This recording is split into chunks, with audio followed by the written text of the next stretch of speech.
विशेष गाथा नमस्कार साष्टांग श्री साईनाथा स्मरावे मनी पदानि भावे पुरावे करी भक्तीसाठी स्वभावे करावे जगाकारुणी माय गाथा नमस्कार साष्टांग श्री साईनाथा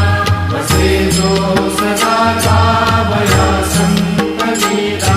तिचे अन्य लोकापरी जो जनाला